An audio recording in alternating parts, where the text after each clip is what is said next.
about the security situation in the country and how a lot of families may have lost dear ones, and how perhaps we need to begin to look at the conversation not as just lives that have been lost, but possibly breadwinners who have now passed on, for which reason the ripple effect of perhaps poverty may begin to set in for some of these families. And so it's a rather serious situation we want to deal with. We are live in the area where this rather unfortunate incident happened, Jamestown. The incident happened on Monday morning. And so we want to take you to Jamestown. Our colleague, Godwin Nambo, has been interacting with a few people in Jamestown just to try and ascertain what really happened and how it all played out. And he's put together this particular piece I want to share with you before we begin to draw our timeline and speak to the relevant authorities on this issue of security. So here you go. A suburb of Jamestown here in Accra, where barely 24 hours ago, a police officer together with a bystander were gruesomely murdered in a robbery attack. The police officer was serving as an escort to a bullion van carrying an undisclosed amount of money. As you can see to my extreme left, the residents have hanged red signs or symbols indicating where the woman was murdered. Apparently this is her home. She was standing by. As you can see, it's a small community, so there were people around, and she as a bystander was caught in the crossfire and got murdered. So was the police officer. This was barely 24 hours ago. The residents tell me it was around 11:50 a.m., almost 12 noon, and I am standing where they say the blood of the officer oozed out from the car and poured on the floor. They've managed to cover it.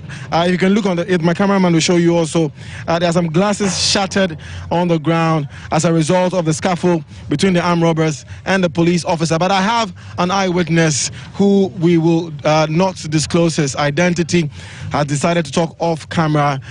With me, one of the eyewitnesses who apparently was just taking an afternoon nap right where the incident happened and managed to escape the attack, and he will speak with me. Ofana why you gan low by your bluff, but you know gan. Ofana obanyo blame you chon noni bano nye shwane mi. Actually, nye tomorrow levi mi. Nkashi inside enwo. Yeah, wo bi en wo ta de me wo gba san kini be nkashi wo shi nwo. Wo mi no manu no tun egbe pa ni yeche ni wo yin no. A young man like a long race. Blizzard, Blizzard, a buffet. They shoot on a billy passenger side. They shoot to a police in your echo on the Wogan. She knew Nakashi is a robber and a robber only in Kashi. Oh, me force in years, inquire.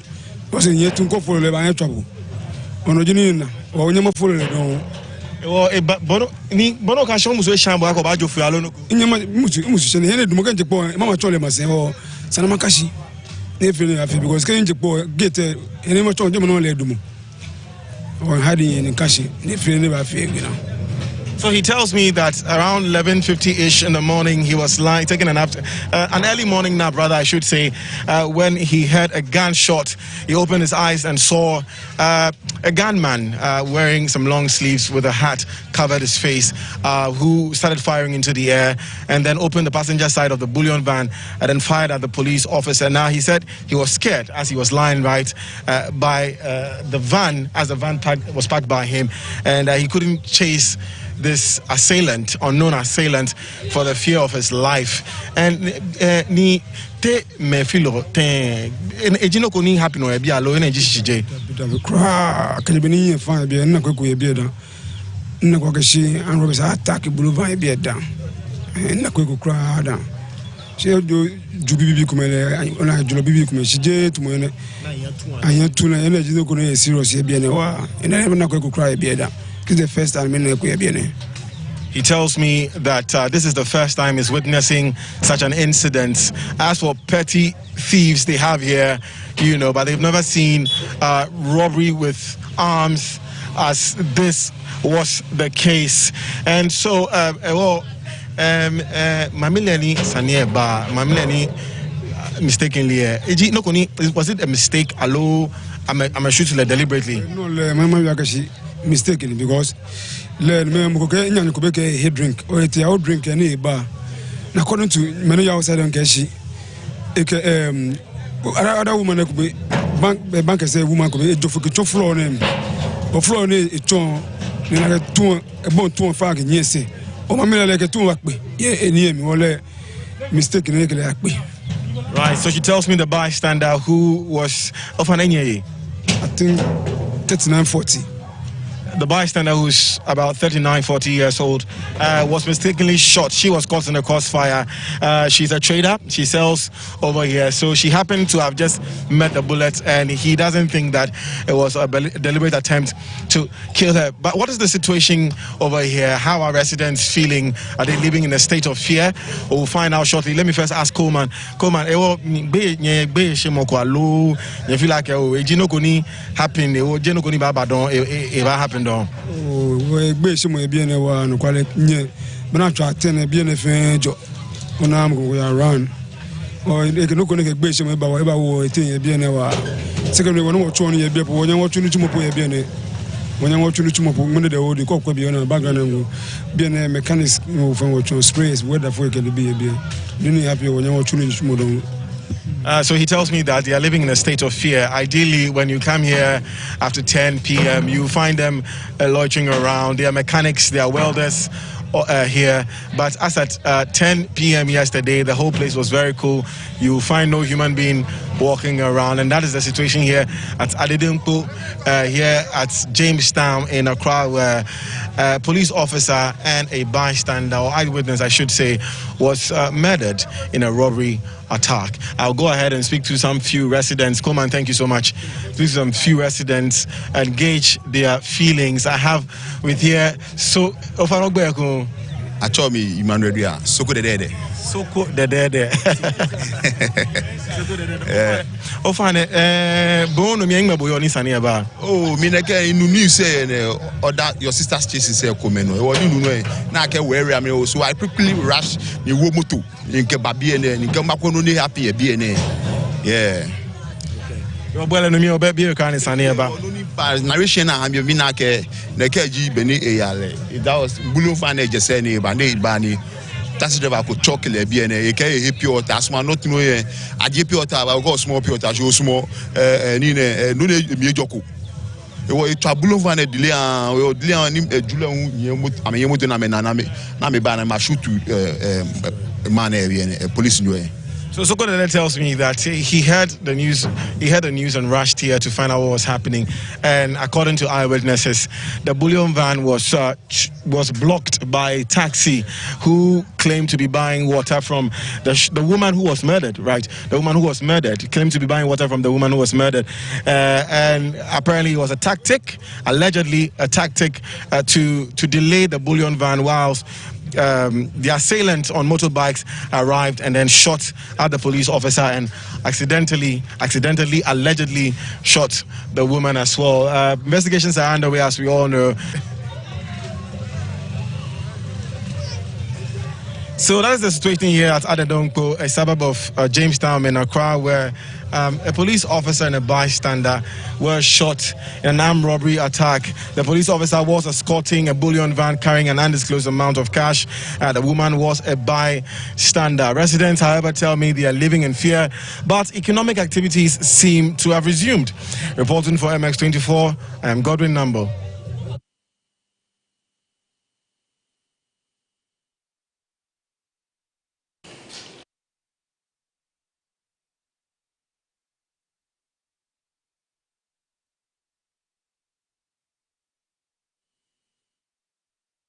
Yeah. Situation. Rather sad, I must say, listening to such a thing. I can only begin to imagine what really happened. So can you imagine those who were standing close by, witnessing all of this, seeing people brandish guns and all kinds of weapons and shoot sporadically and indiscriminately into crowds? We only see these in movies, or? Well, maybe I'm wrong, but again, it's not the first time such a thing is happening. And oftentimes, as is the case, I think it appears to be a template, because the police usually comes out after such incidents. and they hold press conferences. So there was one of such after this incident, and so the police has been speaking. Let's listen to what they have to say. I don't know if it's a template, but let's hear from the police. The IGP has directed the Director General CID to take over investigation into the armed robbery incident that happened at Jamestown, the attack on a bullion van which led to the death of a police officer.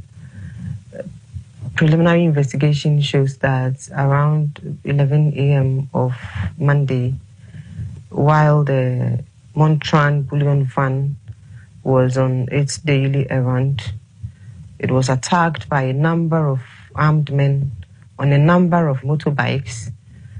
They aimed directly at the police officer and shot at him, killing him instantly.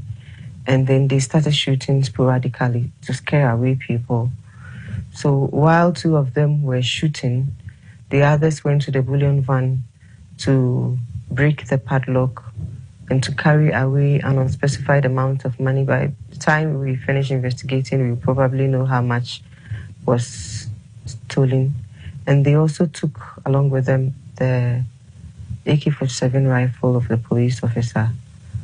In the course of the robbery, they also murdered a hawker who was selling nearby, because the two lady or female attendants on the van, one of them got down and ran towards that direction. And so the shot went that direction. And unfortunately, they killed the civilian hawker. We are appealing to the public.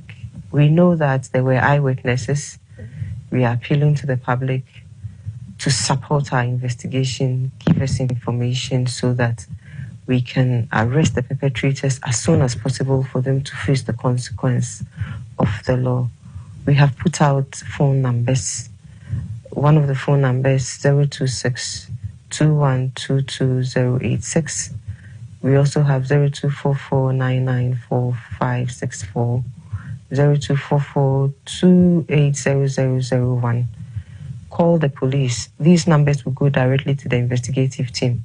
You also know the police emergency numbers, 191 or 18555, for us to arrest these perpetrators as early as possible for them to face prosecution. Okay, that was the police PRO there making those comments. So this was released almost immediately after the incident. I mean, a few hours after the incident. And so I think perhaps because there was a lot of chaos in the system and people were a bit jittery, they decided, or maybe the communications team decided to put this out to calm the nerves, even as they go on to ascertain what the real issues are and investigate the circumstances leading to this rather unfortunate issue.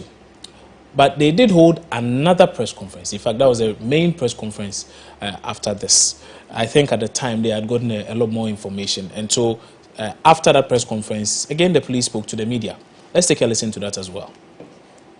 In furtherance of yesterday's release, there was a meeting today between the police administration, the Bankers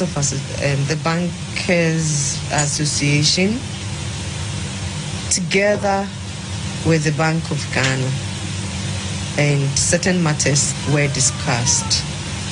This is an agreement we are hoping and we know and believe and trust that it will come to fruition. So even if you thought of that statement as a rhetoric, the meeting today gives credence to the fact that the banks pledge to commit to what the agreement is. Now, no amount of money, as the Inspector General of Police put it today, no amount of money is worth the life of a human being, be it a police officer or a civilian. So if vehicles that catch police officer will be killed and the money will be taken, that's a question to you. Then you better leave the vehicle because it can be attacked for the money to be taken. So it is not harsh. It is in order and it is reasonable. And it is based on agreement between the parties, which is not a directive like something that was decided by the police administration alone, but it is based on the sanctity of the agreement between the parties. Yes. So, the agreement is supposed to means between the BOG and its banks is an agreement between the BOG and its banks, or it could be a regulation or of whatever of legal nature. This is between the police service and the Bankers Association in collaboration with the Bank of Ghana. So the sanctity of that agreement prevails. It is not reactionary. This did not happen just because of yesterday's incident. It is the result of several engagements. Yesterday's incident made it a necessity for that agreement to be complied with or to be abided by within the stipulated time. And we strongly believe, particularly from today's discussion between the IGP and members of the Bankers Association, that it would come to bear. So again, that was Sheila Bey-Bachman making all of those claims. The key points in the things she said suggested that there's a 20,000 cedi bounty on the heads of these robbers. Anybody who is able to come up with information or bring out credible information that will lead to the arrest of these persons, that 20,000 cedis is just, except that in times past, there have been such bounties and such rewards have also had a few issues. Remember the case of the JB Danko Edu thing? Such a thing happened. Many people mentioned that, well, we gave the tip. The police said they arrested some certain people, but to date, we still not received the monies. I don't know what the situation is, but perhaps we'll try and get some clarity on that once our guests join us. But okay, let's move on to the next phase now. Now, with the next phase, I want us to begin to chronicle a few things so that we see if this is a one-off situation, the reason for which maybe we shouldn't be so perturbed about it. But if it is established that this is becoming a trend, then perhaps the conversation needs to go a bit deeper. And so Jonah Lady is joining me now. He has put together quite a number of things. A number of these cases have been chronicled, and he's going to take us through them one after the other. Jonah, good afternoon. Good afternoon, Chenchen. Right, it's good to see you. Although it's not on a rather good note we are seeing you, but what have you observed as you have gone through these data? Is it the case that perhaps the noise a lot of us are making that, hey, the state of security is not as we expect it to be, or there's really something to worry about? Well, if you look at the trend, as I've gathered here, we'll go through it in a brief moment, you'd realize that hardly do we go through a month without such violent crimes happening in our communities. Okay. And so this is certainly cause to worry. At the press conference yesterday that the head of communications for the police handled, there was a question to her about the fact that citizens seem concerned over the increasing rate of violent crimes in our communities. And she had concern with such description because it looks like we base our judgments or our sentiments on only what we hear. And so we do not base it on facts, i.e., we don't have specific numbers to tell whether or not the cases are on the increase. And so the fact that you've heard 2 or 3 cases in the media does not necessarily mean that there is a certain increment in the rate of violent crimes in our communities. But if she actually said that, then that's a bit problematic, because on the back of data put out by the Bureau of Public Safety, and this is data they had themselves collated from the Ghana Police Service, violent crimes, the last time we did this on this particular show, violent crimes Indeed. were up. Generally, crimes had gone down, but violent crimes had increased. So if the PRO of the Ghana Police Service mentions this, then there's a huge problem somewhere. Perhaps she's not even checking the facts before coming to speak to us. Well, you go ahead, just to be a bit more accurate, she didn't specify violent crimes. The question was general, that we have crimes increasing in our communities. But I use the word violent crimes because of the recent cases we have seen, and so that was the context within which the question was asked. So Jonah, I mean, yes, you've done a lot of work yourself, Marie and Senano Dovlo. You've put together this rather interesting piece. Now I want to know what time period does this research span? Is it a month, 3 months, 6 months, 1 year? So we try to go through data from January till June 14th. So 6 months. So this is 6 months. So for the year 2021, 6 months on, these are at least the ones we have even heard of or made noise about in the media. Yes. Okay. So it could be the case that there are, say, several more, perhaps even 3 times the number we are seeing here, being the actual. Yes. Okay. Very much so. All right. Take us through this. So, per the data we have here, and we've categorized them by the months. So, in January, we had quite a number of cases.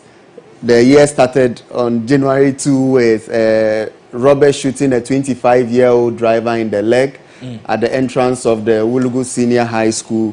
And then on January 5, we reported a case of an Okada rider who robbed his colleague at gunpoint at Tesano in Accra.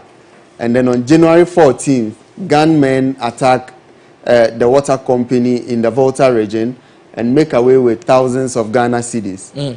And then on January 18, robbers shoot dead a police officer in the eastern region. So the first case of a police officer losing his life due to a robbery attack. And then on January 20th, again, a police officer shot dead in broad daylight at Nyankomaso near Obuase. And then on January 27, armed men raid a church at OEB. They shoot the pastor and they stab a church member. And what we found out going through this is that a lot of the crimes are now being committed, or a lot of the ones we make a lot of noise about in terms of coverage are crimes that are committed during the daytime. And so unlike in the past where you find that we have a lot of robbery cases at night and you wake up the next day to hear a certain house or some houses within a certain community are complaining because of, you know, a robbery attack or increase in armed robbery attack within the area, now you are finding that there's a growing trend that these cases are beginning to happen during the daytime. And when we are concluding, you'd realize that it has come up strongly in the last 7 days. In February, we recorded some cases. Then to March, on March 23, a 26-year-old kills his girlfriend and attempts